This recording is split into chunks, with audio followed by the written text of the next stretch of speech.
Hello, Starburp here, keeping you up to date on all gaming news and my perspective suggestions, and you're watching Just Press Play.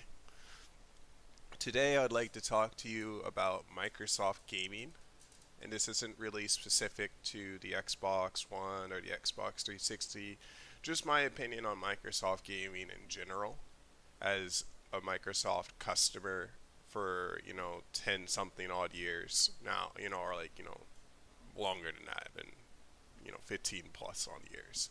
So, anyways, going on is that I have good things to say about Microsoft and bad things to say about Microsoft, and why I am just choosing no longer to buy anything from Microsoft in the gaming department, at least at this point. And it has to do with their just the way that they present their games and the longevity of your purchases. So, without further ado, let's go ahead and get into this. Um, my first Microsoft product was the Xbox One, original. I liked it a lot. My sister and I played Jedi Academy on it and online, and I wasn't that big of a fan of Halo because of being a PC gamer. There were similar games before that hit on the console. And Xbox 360 was awesome. It had some revolutionary games. It was definitely the commanding console for a long period of time, especially with Gears of War. And one of my favorite games I still play on the Xbox 360 till this day is Tony Hawk's Project 8. Um, but one of my it also has like a really good UI. Like you gotta admit that the way that the Xbox 360 UI was set up was just remarkably amazing. It got better with the avatars and all that stuff. It made it very easy to use. It looked nice while you were using it.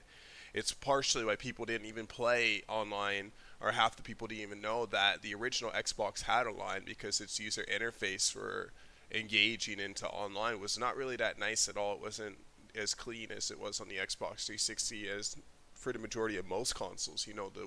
If anybody played the original Wii, and I love Nintendo, you would know what I mean with their whole entire system of getting online and stuff like that with their games.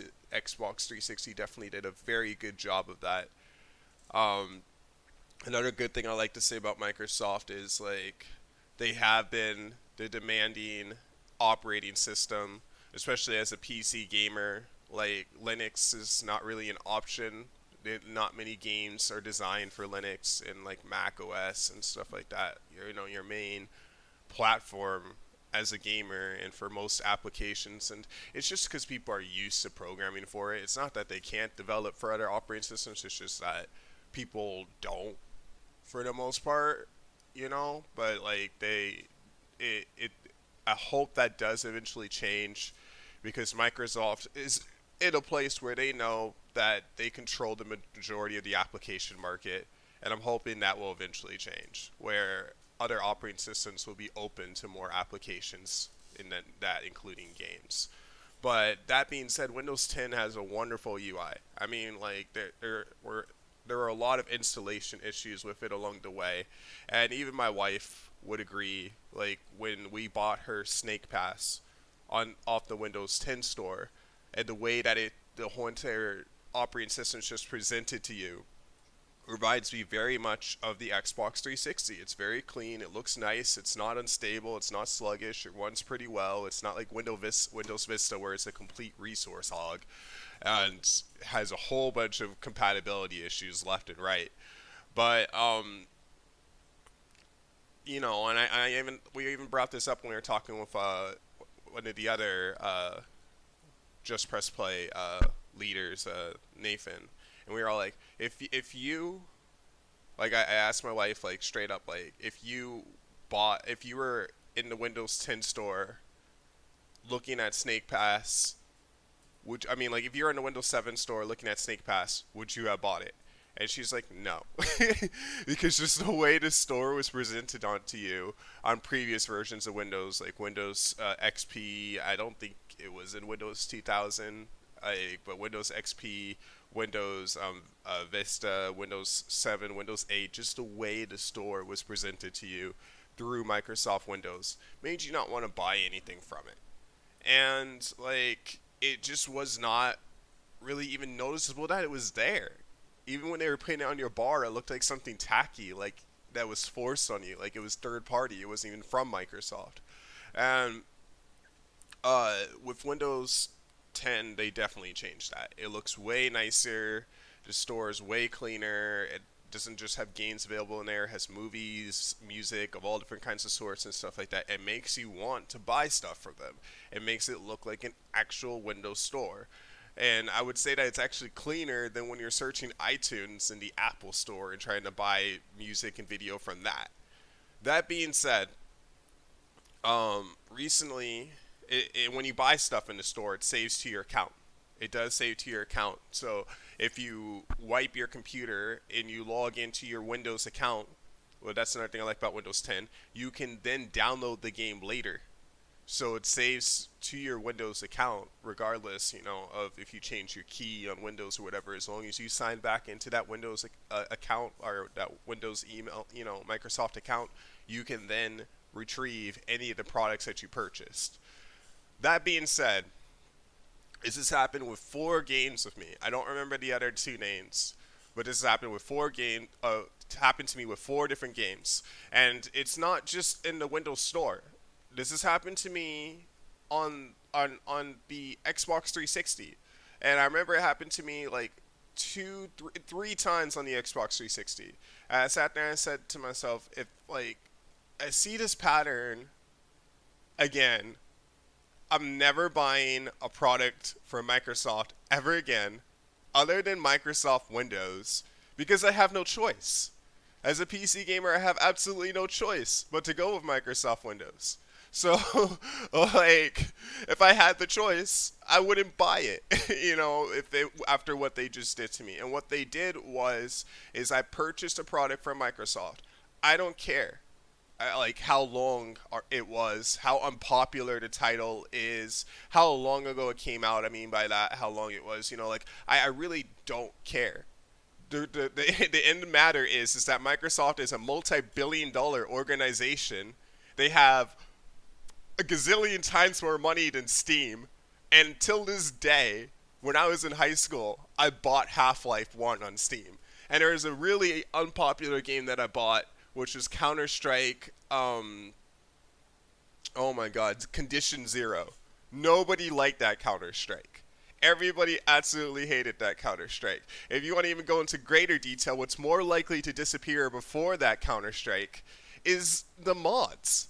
There is not one mod in Half-Life 1 Original and Counter-Strike Condition Zero, a one that nobody liked, that you cannot find in the Steam store till this day. And that's free player-created content. Steam sees no profit whatsoever from that free player-created content, except the motivation that it provides for people to still buy Half-Life 1. And it's just crazy, because Snake Pass is a really new game. I mean, it just came out. And I bought it for my girlfriend, or my wife now, I'm sorry, so she can play it on her computer. And with the Xbox 360 wireless controller. I recently reinstalled Windows on her computer because she was having microphone issues for when we're raiding on World of Warcraft, and it was just being a pain in the butt, but that's like another topic. And when doing so, I found that Snake Pass was not in the Windows Store while I was searching for it. I'm like, what the heck? So then I sign into her Microsoft account via web page and then find Snake Pass in the Microsoft.com Windows Store. So then I sit there and it's just, as I sign in, it's just like, oh, play this now.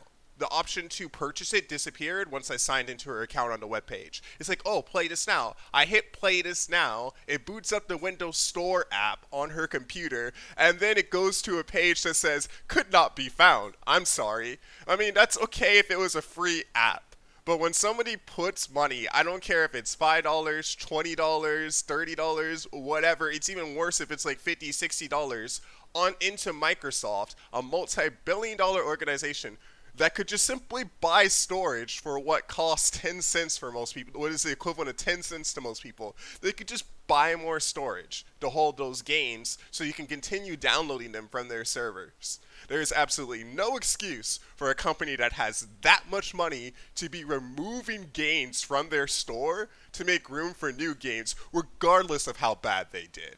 And this is an issue that I've faced with Microsoft 3 times before on the Xbox 360, which is why I did not buy an Xbox One.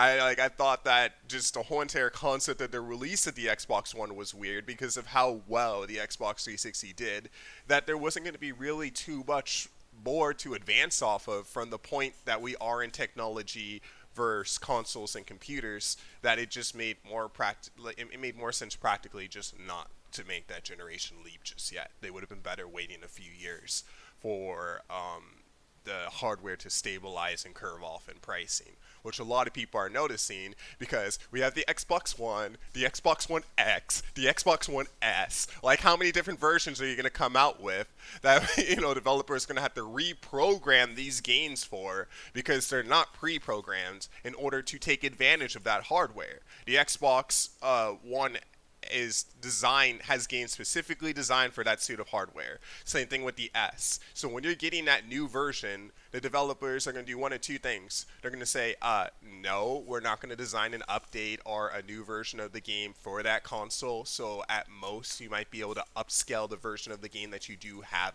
now, or they will put that in, and it's just going to be an inconvenience for those developers. And it's just like, Microsoft had very poor planning on it. And it's again, the PC version is designed specifically for the PC of those games, like Gears of War 4 Ultimate Edition, and like Gears of War Gears of War 4, Gears of War Ultimate Edition, the remastered of Gears of War 1 was amazing. I am so happy I bought that game from the Windows 10 store, and I'm playing on my PC. It's one of the good things I do have to say about Microsoft is Microsoft Play Anywhere, because, especially when it comes to Microsoft, I think the whole entire concept of consoles is outdated. I feel like people should still buy the games, yes. I am pro emulation and anti-piracy. My passion is game development. That's something I want to get into as a career.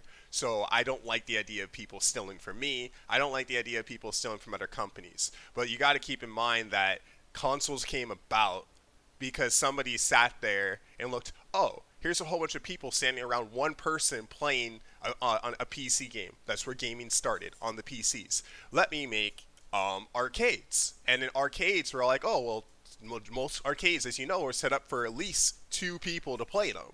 And then somebody's like, okay, well, let's take portable arcades and put them back into homes. And if you look at it, the original arcades consoles had a screen attached to it because they were designed around the concept of an arcade system.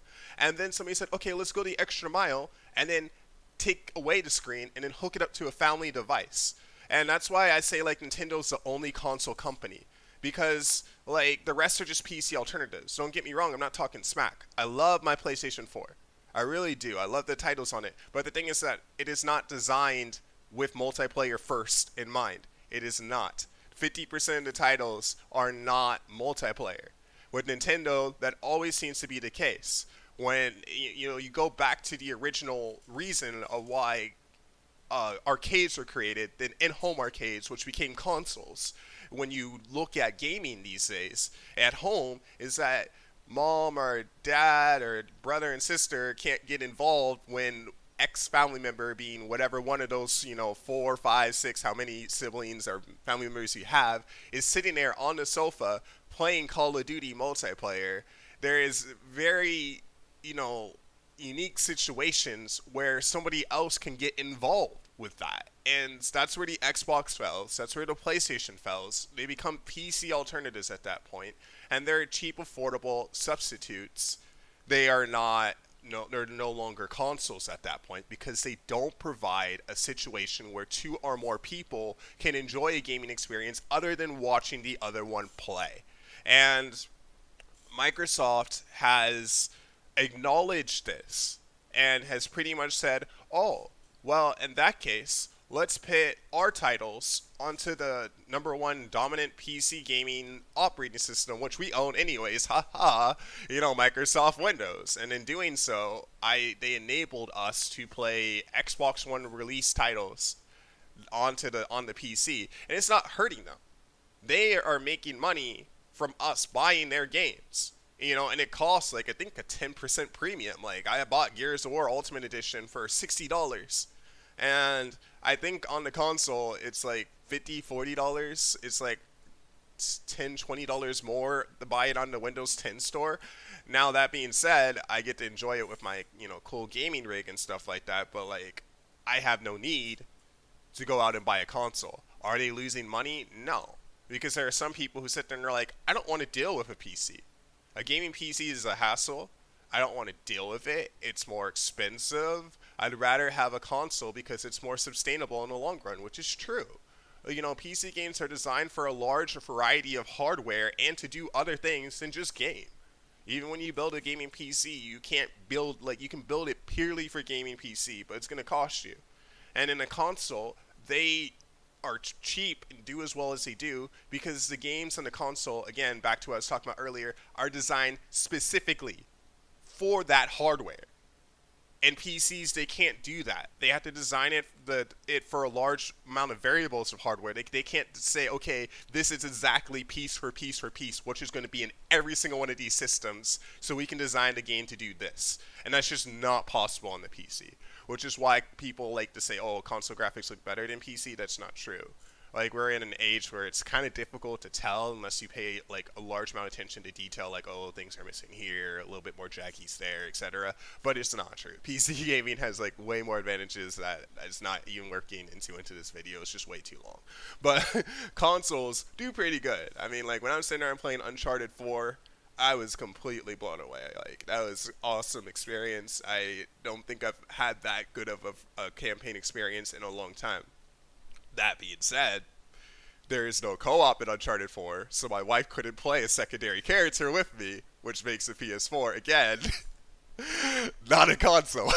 So, but yeah, it's just Microsoft has done this to me with Snake Pass, has done it to me with two other games that I can't remember, and the one that I definitely remember, because again, I wanted to play it with my wife and when a couple of friends were over, was the Nickelodeon Teenage Mutant Ninja Turtles, where that's a 4-player game where everybody can sit there on the Xbox 360 with 4 controllers and you can synchronize with each other, flip off with each other and stuff like that. And, that's just gone. That's gone from the Windows Store. You can't even find it in the marketplace online. It's just completely vanished. And I think that a company that has that much money in comparison to Steam, cannot keep older titles on their marketplace that long for you to, longer than them, or at least indefinitely, for you to go back and download them. Snake Pass, again, just came out this year, or last year, or earlier this year, or sometime last year, or something like that. So it hasn't even been out for 2 years yet, and we bought it. And I'm wishing that I just waited for it to come out on Steam. I really am, because that just annoyed me when I was trying to reinstall Snake Pass on her computer. And the sad thing is I can open it up in the Windows Store, because I have her added as a family member on my computer, and she can play it on my computer, which is fine. But, like, the fact that she can't play it on her computer, that's irritating. That's beyond irritating.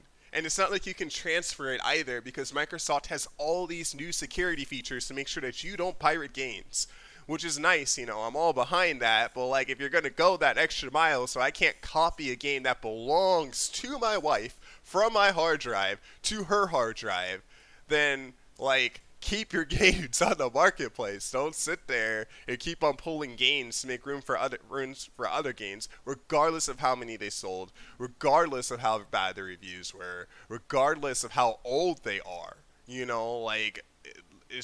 Game preservation is very important to a lot of people. It's an argument why some people pirate.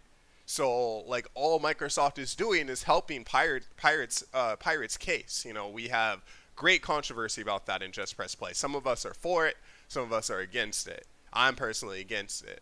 But yeah, I'm not going to go pointing out my crew. But anyways, like, just, Microsoft, I'm sorry. I'm never ever buying a game from you again. I really wanted to play Gears of War 4, but, like, there's supposed to be only 3 main ones in the series anyways, so, I mean, I guess I don't get to see what happens with Marcus and his son or whatever. I'll watch it on YouTube. I would rather do that than put another dollar into your store just to watch a game disappear. This is Starburp with Just Press Play. I'm sorry I made this video a little bit long. Peace out, yo.